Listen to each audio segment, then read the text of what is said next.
जब आपका पंखा चलते चलते आवाज़ कर रहा है तो यहाँ पे इस बोल्ट को खोल लेंगे।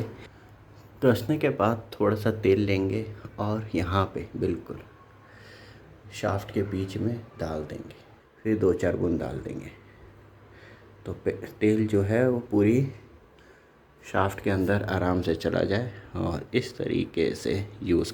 और फिर इसे खोलना है और ये अपने आप ही फ़िलहाल सेट हो जाता है, लेकिन याद रखना है नीचे से कम 2 से 3 इंच ही टाइट रहे।